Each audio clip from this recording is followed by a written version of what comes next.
마귀에게 시험을 받으러 광야로 가사. 아멘. 주의 이름으로 축복합니다. 가까이 있는 분들 서로 인사 나눌까요? 축복합니다. 잘 오셨습니다. 사랑합니다.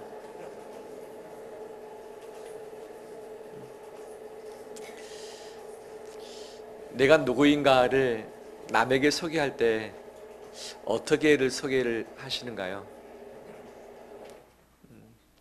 선을 볼 때, 또는 취직을 할 때, 또 누군가를 새롭게 만날 때 내가 누구인가를 자기 PR하면서 소개를 해야 되는데 부끄럽기도 하고 또는 자랑스럽기도 하는 우리 자신을 다시 한번 보게 되는 거죠.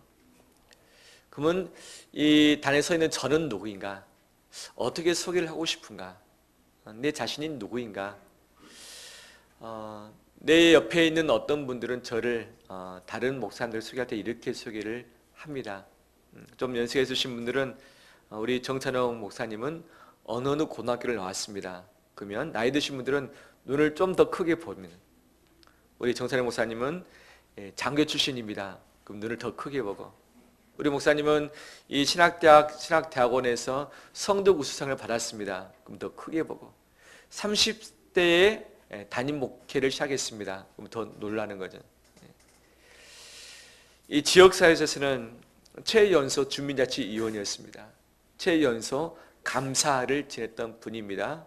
그 다음에 노원에서, 서울시에서 주민자치위원으로 표창을 여러 차례 받았고, 그 다음에 함께했던 햇빛실버 노인대학에 대한 지원을 가장 많이 받은 프로그램 중에 하나로 등극이 되었죠. 주변 사람들은 저를 그렇게 말을 하면 사람들이 한 번 더 눈을 뜨고서 저를 봅니다. 자랑스럽죠? 저만인가요? 이 부분이 저를 소개할 때에 주로 썼던 제 주변에서의 그런 단어들인데 기분이 나쁘지만은 않습니다. 하지만 제 자신이 누구인가를 정말 깊이 아는 분들은 이것을 별로 사용하지 않습니다. 또 다른 단어를 사용을 하는 거죠. 제 자신이 누구인가를 언제 알게 되었는가?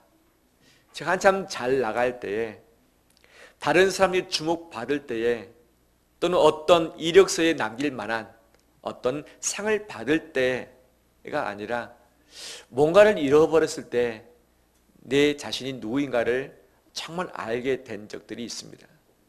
그중 하나가 어머니를 잃었을 때에, 저는 어머니 사랑했을 때 참 사랑했고 존경했지만 어머니를 잃고 나다 보니까 정말 어머니가 소중한 분이었고 내 인생의 전부였다는 것을 그때서야 알게 되었고, 어머니의 그늘 밑에서 자랐구나, 어머니의 신앙 밑에 온실에서 자라났구나 라는 것을 그때서야 알게 되었고, 내 신앙이 아무것도 아니었다, 저의 진면목을 알게 되었습니다.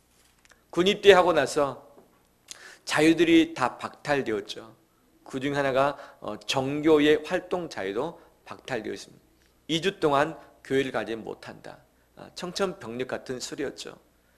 내무실에 모여서라도 예배를 드리겠다고 건의를 했지만 이 건의도 캔슬되고 말았습니다. 혼자 말씀 묵상하면서 버텼어야 되는데 너무나도 쉽지 않았습니다. 3주째에 드디어 주일날 교회를 이제 대열에 맞춰서 갔습니다. 저 멀리 50m 전방에 교회가 보였습니다. 또 걸었습니다. 10m 전방에 교회가 바로 보였습니다. 근데 교회 문에서부터 찬양 소리가 흘러왔습니다. 이 찬양은 저의 온 몸과 마음을 다 사로잡았고, 저의 눈에서 저 자신도 모르게 눈물을 주룩주룩 흘리게 만들었고, 예배당 안에 앉아있는 그 자체 1시간 앉아있었는데 목사님 무슨 설교를 했는지는 기억이 나지 않지만 그때 저의 마음에 큰 위로가 되었고, 예배 드리는 것이 이렇게 소중하구나, 찬송할 수 있음이 얼마나 감사한가, 기도할 수 있음이, 함께 예배 드릴 수 있음이 자체가 축복이었는데 이것을 그 전에는 알지 못했었구나. 자유를 박탈당하고 신앙의 자유까지 박탈당할 때에야 내 자신이 아무것도 아닌 형편없는 존재라는 것을 알게 되었던 거죠. 저의 자랑거리를 통해서 내가 누군가를 밝히기에 앞서 모든 것을 박탈당하고 인생의 광야 가운데 섰을 때 제 자신을 정확하게 볼 수 있었고, 나는 아무것도 아니구나. 하나님 아니면 나는 살 수 없구나. 이런 것을 그때서야 알게 되었던 거죠. 예수 그리스도가 누구이신가는 이미 세례를 받았을 때에 하나님의 목소리가 하늘로부터 들려왔죠. 이는 내 사랑하는 아들이요 내 기뻐하는 자라 라고 했지만, 세례 직후에 예수님은 성령에게 이끌려 광야로 가셨고 광야에서 40일 줄이셨고 마귀에게 시험을 받으셨던 거죠. 이 시험 받은 모든 것의 결론은 무엇인가? 하나님의 아들 되심을 증명했던 거였죠. 세례 받았을 때는 위에 하늘의 아버지로부터 그 소리가 들려와서 아들임을 나타냈지만, 이제는 예수 그리스도 혼자 자신이 누구인가를 드러낼 수 있는 바로 그 장소, 시간이 광야였던 거죠. 광야 굶었고 40일 금식하면서 마귀에게 시험 받으셨는데, 이 모든 것은 예수 그리스도가 누구인가를 스스로 증명하는 그런 여정이었던 거죠. 의지할 것이 없는 상황, 먹을 것이 없는 상황, 바라볼 것이 없는 상황, 자기의 힘과 지력이 다 빠져가버리고 이 죽음 앞에 서 있는 예수 그리스도가 자기 자신이 누구인가를 발견하고 이것을 마귀에게 증거하면서 공생애를 시작하는 예수 그리스도의 이마에 표상으로 남게 했었던 거죠. 내가 누구인가? 나를 다른 사람에게 어떻게 소개를 할 것인가? 나를 진실로 잘 볼 수 있는 그 때는 광야의 때일 수 있습니다. 내가 많은 것을 가졌을 때가 아니라 모든 것을 다 잃었을 때 내 존재가 무엇인가를 알 수 있고, 가졌던 내 지위, 내 자리가 박탈되었을 때 내 자신의 진면목을 보게 되는 것이 바로 광야의 때, 광야의 장소인 줄 믿습니다. 예수 그리스도, 광야를 거치지 않아도 될 분입니다. 또 이 광야의 가운데 마귀에게 시험을 받지 않아도 될 분입니다. 세례 요한에게 세례를 받으시는 그 현장, 나다주심의 바로 사인이었죠. 죄인이 아닌데 자기 자신을 죄인 취급하면서 죄인의 자리에 머무신 것이 바로 예수 그리스도의 모습인데, 더 나가서 마귀에게 조롱받고 시험받지 않아도 될 분이 바로 스스로 결정하시사 마귀에게 시험을 받았던 거죠.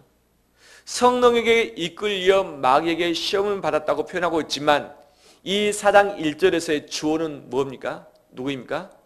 누구께서? 예수께서.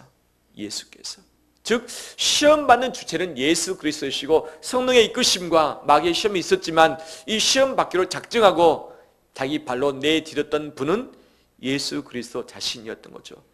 광야에 갈 필요 없는 분, 마귀에게 조롱받고 시험받지 않아도 될 분이 스스로 광야를 선택하시고 마귀에게 시험을 받기로 작정을 하신 것이죠. 왜? 천지를 창조하신 이후 하나님께서 아담과 하와에게 모든 것을 주었습니다. 마귀가 찾아왔습니다. 마귀가 그들을 시험했습니다. 하나님의 말씀을 가지고서 이들을 시험했을 때에 이 말씀을 정확하게 알지 못했던, 그 말씀을 제대로 믿지 못했던 아담과 하와는 넘어졌습니다. 유혹에 넘어갔습니다. 그 다음에 죄를 지었습니다. 하나님부터 쫓겨남을 당할 수밖에 없었던 거죠. 공생애를 시작합니다. 예수 그리스도 바로 마귀에게 동일한 상황에서 하나님의 말씀을 가지고 시험을 받습니다. 이 시험을 통해서 자신이 하나님의 아들이심을 증거하셨고, 이제 공생의 모든 기간 동안에 하나님의 아들로서 삶을 살아낼 것을 미리 통과를 하셔야만 했던 거죠. 광야, 예수님도 통과했습니다. 성경의 수많은 사람들이 광야를 다 통과를 했습니다. 광야를 통과하지 않은 사람은 아무도 없습니다. 우리 모두는 광야를 통과할 수밖에 없습니다. 광야를 피할 수 없습니다. 광야를 피할 수 없다면 광야를 직면하길 바랍니다. 광야를 피할 수 없다면 광야를 직면하길 바랍니다. 광야는 쉽지 않습니다. 힘듭니다. 죽고 싶습니다. 도망가고 싶습니다. 하지만 예수 그리스도마저도 광야를 피하지 않고 직면을 했더라면, 성경의 수많은 하나님의 사람들이 광야를 통과했더라면 그 예수 그리스도를 따르는 우리 제자인 우리도 그 광야를 통과해야 되는 거죠. 겨우겨우 광야를 통과하는 것이 아니라 광야에 직면하고 이 광야를 통해서 내가 누구인가를 분명히 알고 내가 누구인가를 세상 앞에서 증거하는 우리 삶이 되길 원합니다. 광야, 첫 번째, 예수님은 광야를 견디셨습니다. 광야는 아무것도 없습니다. 먹을 것이 없습니다. 의지할 대상이 없습니다. 집이 없습니다. 따뜻함이 없습니다. 밤에 따뜻함이 없고 낮에 서늘함이 없는 그곳이죠. 바위산밖에 없습니다. 모래밖에 없습니다. 풀이 보이지 않습니다. 아무것도 없는 그 상황에서 예수님은 40일을 굶주리면서 버티시고 견디셨던 거죠. 왜? 하나님의 길을 걷는 하나님의 사람들이 이 광야를 겪고 견디야만 되기 때문에 예수님이 선수 모범을 보이시고 그 길을 걸으셨던 것이죠. 우리 인생의 광야가 여러 가지 모양으로 찾아옵니다. 내 몸이 아픔으로 인해서, 내 가족들이 여러 가지 사건 사고를 만나면서 내가 감당할 수 없을 것 같은 수많은 일들이, 산들이 내 인생의 앞길에 쌓여져 있을 때에 직장의 문제, 우리 가정의 문제, 나라 민족의 문제, 내 돈의 문제, 내 시간의 문제, 내 속에 있는 내 죄의 문제, 내 욕심의 문제, 탐욕의 문제, 거짓의 문제, 악함의 문제, 이 모든 것들이 내게 광야로 다가올 수 있는 거죠. 그럴 때 이 광야를 피하기보다는, 부인하기보다는 이 광야를 직면하길 원합니다. 직면하면서 광야를 견디는 우리 되길 원합니다. 고린도전서 말씀에 사람이 감당할 시험밖에는 너에게 허락한 것이 없나니 사람이 시험을 당할 즈음에 또한 피할 길을 주시느니라. 사람이 시험을 감당할 것만 하나님이 허락하셨다고 말씀을 하고 있습니다. 모든 광야는 하나님의 주권 아래 있고 하나님이 허락하셨기 때문에 광야가 펼쳐지게 되는 거죠. 이 모든 광야는 하나님 손 안에 있습니다. 감당할 것만 허락하십니다. 버틸 수 있는 것만 허락하십니다. 내가 죽을 것 같고 도망쳐야만 될 것 같고 내가 포기해야만 될 것 같지만 하나님이 감당치 못할 광야는 절대 허락지 않으셨습니다. 이 광야를 버티며 견디며 나가는 우리 되길 원합니다. 하나님이 그날 감당하시는 힘을 반드시 허락하십니다. 내일 감당할 힘을 주지 않습니다. 오늘 감당할 힘을 오늘 주시고 오늘 버틸 수 있는 힘을 오늘 주시는 것이죠. 오늘만 버티면 내일도 버틸 수 있습니다. 내일 버티면 평생의 광야를 버틸 수 있습니다.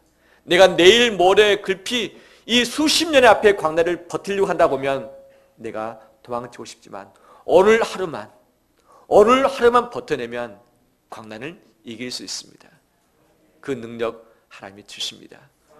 피할 길도 주십니다. 본래 광야는 길이 없습니다. 길이 보이지 않습니다. 하지만 광야의 길의 원칙은 하나님과 동행하면서 내딛는 그 내 발밑이 길로 바뀌게 되어집니다.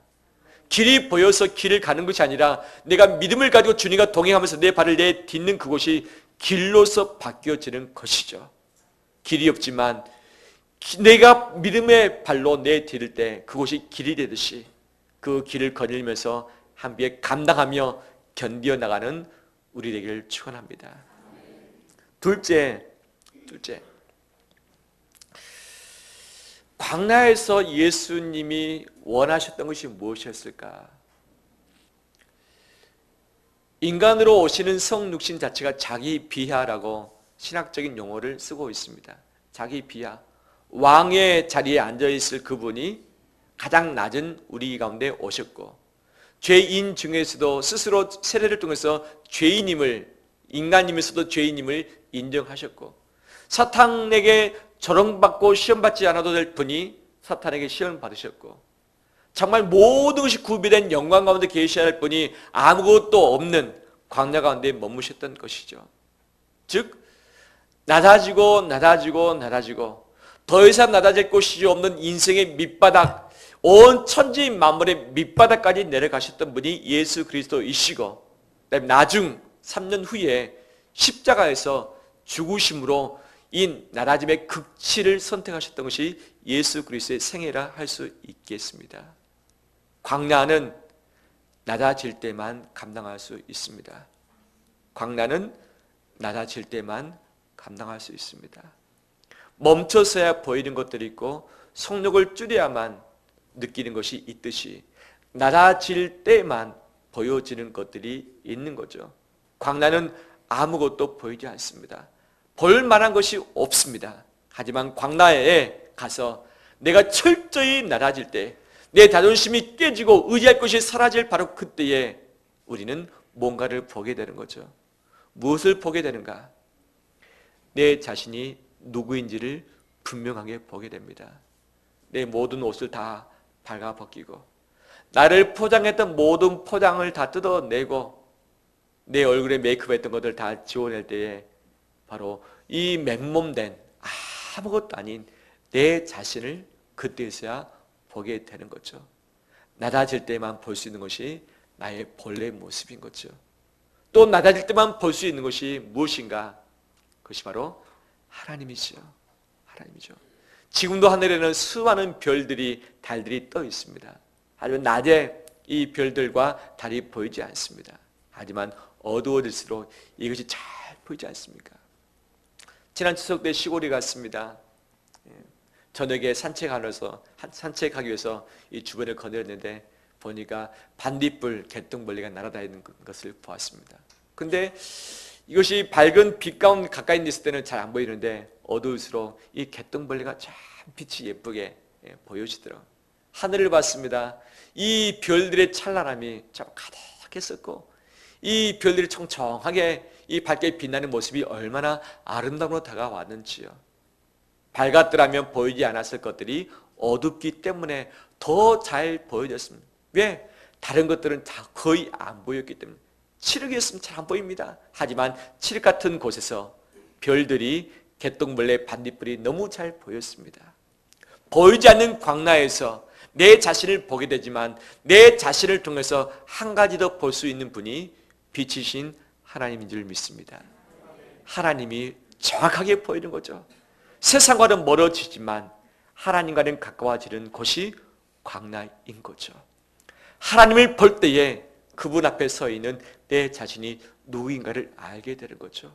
예수님은 한 분 하나님 앞에서 본인이 하나님의 아들이심을 증거했듯이 광야에 있을 때 하나님을 바라볼 때에 우리 자신이 하나님의 자녀인 것이 증거될 줄 믿습니다. 할렐루야. 헬렌 켈러는 이렇게 말합니다. 그의 수많은 주옥 같은 글들이 있지만 그 중에 하나를 읽습니다. 나는 나의 역경에 대하여 하나님께 감사한다. 왜냐하면 나는 역경 때문에 나 자신, 나의 일, 그리고 나의 하나님을 발견했기 때문이다. 나는 눈과 귀와 혀를 빼앗겼다. 그렇지만 내 영혼을 잃지 않았기에 그 모든 것을 가진 것이나 마찬가지다. 그런 고백을 합니다. 가진 것이 없는 투성인 헬렌 켈러. 하지만 그렇기 때문에 하나님을 발견했다. 이것이 나의 전부다. 라고 하면서 그는 감사하고 있습니다. 인생의 광야를 살았던 그녀의 고백인 거죠. 이 고백이 우리 고백 되길 원합니다. 가렸을 때에 내 자신을 더 잘 알고 가렸을 때에 하나님을 더 잘 찾는 것이 아니라 없을 때에, 잃어버렸을 때에, 아무것도 의지할 것이 없을 바로 그때에 하나님을 분명히 보게 되어지고 그분만을 의지하면서 그분의 능력을 경험하게 될 줄 믿습니다.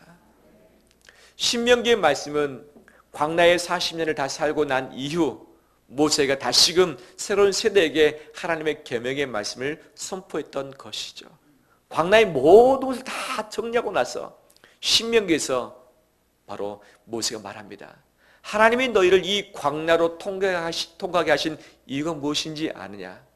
그것은 딱 두 가지가 있다. 광야를 통과하고 나서 가나안 땅 들어가기 전에 바로 광야의 목적 이유를 분명히 말씀하시죠. 그 첫 번째는 너희를 낮추시며, 너희를 낮추시며, 너희를 낮추시며 하며 세 번씩 반복하면서 신명기 8장 2절, 3절, 16절에서 말씀하고 있습니다. 광야는 우리 자신을 낮추는 기간입니다.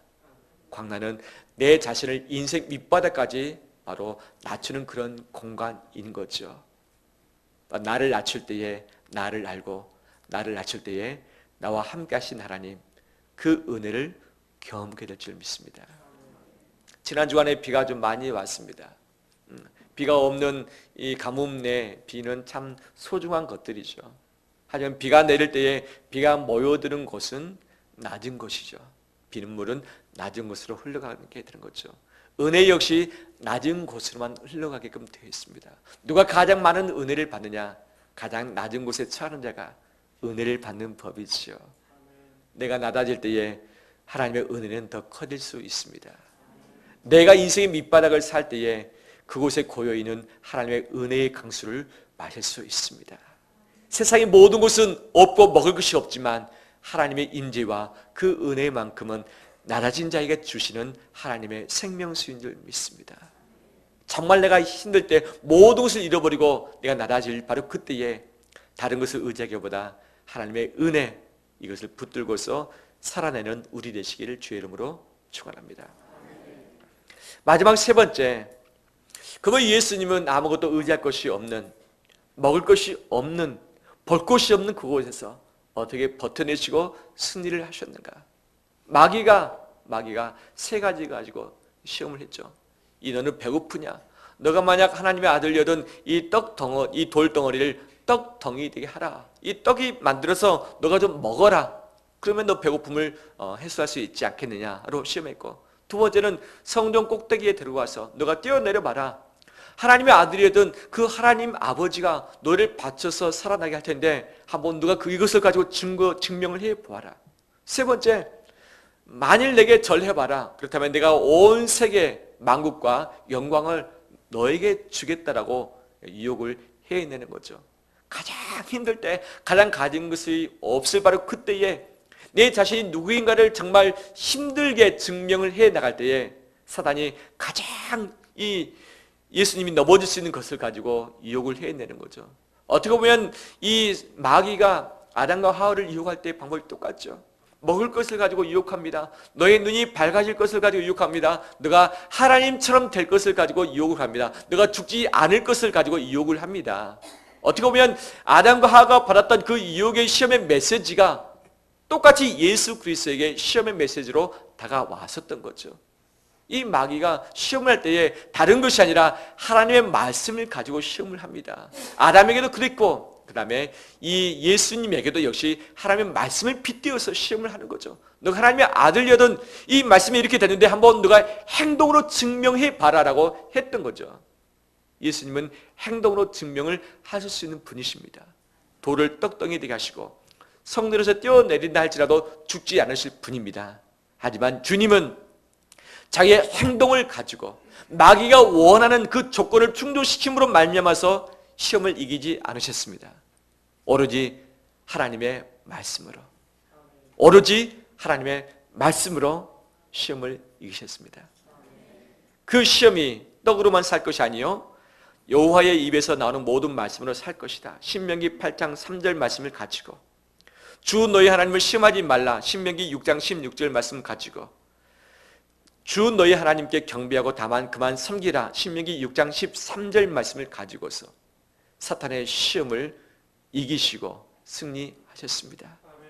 다 잃을지라도 하나님의 말씀만큼은 잃지 않았습니다. 이 말씀이 예수 그리스도를 살렸고 시험 가운데 있었던, 광야 가운데 있었던 예수 그리스도의 승리의 비결이 되었습니다. 인생의 광야에서 살아나는 법은 하나님의 말씀입니다. 이 말씀을 이미 우리에게 선물로 주셨습니다. 내가 마음만 먹으면 수많은 말씀을 들을 수 있습니다. 읽을 수 있습니다. 공부할 수 있습니다. 큐티할 수 있습니다. 암송할 수 있습니다. 아담과 하와 말씀을 가지고서 사단에게 반박을 했습니다. 하지만 이 하와가 알고 있었던 말씀은 분명한 말씀이 아니라 죽을까 하느라 유추해둔 말씀이었죠. 하나님의 분명한 명령과 말씀이 있었지만 분명한 말씀과 명령을 분명하게 가슴에 간직하기보다는 어설피 알고서 어설피 알았던 말씀을 가지고 대처하다 보니까 유혹에 넘어가고 말았던 거죠. 예수 그리스도 역시 말씀을 가지고 시험에 대처를 하셨는데 분명한 하나님의 말씀을 정확하게 선포하시면서 사단의 모든 공격을 깨트리시고 승리하셨습니다. 이 말씀이 이미 우리에게 있습니다. 하지만 말씀을 정확하게 생명을 정확하게 내 가슴에 장착할 때만 이 말씀이 나를 살게 하고 시험에서 이기게 합니다. 즉 말씀에 대한 정확한 신뢰, 이것이 필요한 거죠. 말씀은 수없이 많습니다. 하지만 이 말씀을 사용할 수 있는 것은 말씀에 대한 분명한 이해와 믿음, 신뢰, 이것만이 가능한 줄 믿습니다. 이스라엘 백성이 광야 가운데서 배웠던 수많은 것들이 있었습니다. 가장 첫 번째 배웠던 사건이 뭐냐면 홍해의 사건이었죠. 뒤에서는 애국군대가 쫓아옵니다. 앞에는 홍해가 가로막혀 있습니다. 모세 기도합니다. 하나님께서 말씀하십니다. 두려워하지 말라. 내가 싸울 테니 너희는 나의 구원을 보라 말씀하시죠. 보라. 무엇을 볼 것인가? 그 다음에 홍해를 다 건넜습니다. 그 다음에 애국군대는 홍해의 물에 다 빠져 죽었습니다. 이것이 출애굽기 14장의 말씀인데, 그러면 출애굽기 14장 홍해 사건을 통해서 하나님은 이스라엘 백성들에게 무엇을 남기길 원하셨는가? 무엇을 남기길 원하셨는가? 출애굽기 14장 31절 말씀 이렇게 말하고 있습니다. 이스라엘이 여호와께서 애굽 사람들에게 행하신 그 큰 능력을 보았으므로 백성이 여호와를 경외하며 여호와와 그의 종 모세를 믿었더라. 여호와를 믿었더라. 홍해의 사건, 광야의 첫 번째 사건이죠. 이것을 통해서 이스라엘 백성들에게 주고자 원하셨던 하나님의 메시지는 믿음이었습니다. 믿음이었습니다. 신명기의 말씀, 모든 광야를 다 통과하고 나서 마지막 결론의 부분입니다. 너희가 이 광야를 통과하게 한 이 두 번째 이유가 뭐냐? 내 말을 믿고 지키는지 지키지 아니하는지 내가 알려하려 합니다. 나만을 믿고 따라오는지 너의 믿음을 테스트하기 위함이었다고 말씀을 하고 있습니다. 즉 광야를 이길 수 있는 비법은 뭐냐면 첫 번째는 나라짐에 있고 두 번째는 하나님의 말씀과 그 말씀을 믿는 것에 있다는 것을 분명히 말씀해주고 있습니다. 가데스 바네에서 12명의 정탐꾼이 갔지만 10명은 하나님의 징계를 받았습니다. 그들에게 없었던 것은 무엇인가? 믿음이었습니다. 말씀은 있었지만 말씀이란 믿음이 없었기 때문에 그들은 진노를 받았고 이 진노로 말미암아 38년을 연장해서 40년간 광야에서 헤매일 수밖에 없었던 거죠. 말씀은 있지만 말씀에 대한 분명한 믿음이 없으면 헤매일 수밖에 없습니다. 믿지 못하는 만큼 인생의 광야를 더 살게 되는 거죠. 달리 말한다면 광야의 종착지는 어디인가? 내가 철저히 낮아져서 내가 완전히 깨져서 내가 아무것도 아니라는 것을 알게 되었을 바로 그때가 광야의 마무리 때이고 내가 하나님 외에 그 어떤 것도 의지할 수 없고 하나님 말씀만을 내가 믿고서 나가겠다는 확신이 있을 바로 그때가 광야의 마지막인 줄 믿습니다. 이 훈련이 되지 않고서는 광야를 통과할 수 있는 사람은 아무도 없는 거죠. 하나님의 말씀은 우리의 생명입니다. 이 말씀을 정확하게 공부하고 연구하고 묵상하고 암송하고 통독하고 들을 때만 이것이 내 가슴에 장착이 되는 거죠. 그 말씀을 내가 믿음 가운데 선포할 때에 사단의 시험은 온데간데 없이 사라질 것이고 광야를 이기며 승리하게 될 줄 믿습니다. 말씀을 마무리합니다. 광야, 내가 누구인지를 분명히 볼 수 있는 때입니다. 하나님이 어떤 분인가를 분명히 경험할 수 있는 기회입니다. 광야를 피하기보다는 광야를 직면함으로 하나님이 광야 안에만 주신 이 주옥 같은 것을 발견하며 나가는 우리 되기를 바랍니다. 내가 꼭 필요한 두 가지의 조건, 낮아짐과 말씀에 대한 믿음이 필요합니다. 철저히 낮아짐과 철저히 말씀만 붙들고 믿음으로 나가는 이것이 그 어떤 광야더라도 승리케 하실 것이고 나를 하나님의 자녀된 것을 증명하는 귀결에 도달케 할 줄 믿습니다. 내가 원하든 원치 않든 우리 모두는 광야를 지납니다. 피할 수 없습니다. 광야를 직면할 때에 주시는 그 모든 은혜를 함께 받아 누리고 승리하는 우리 되시기를 주의 이름으로 축원합니다. 함께 찬양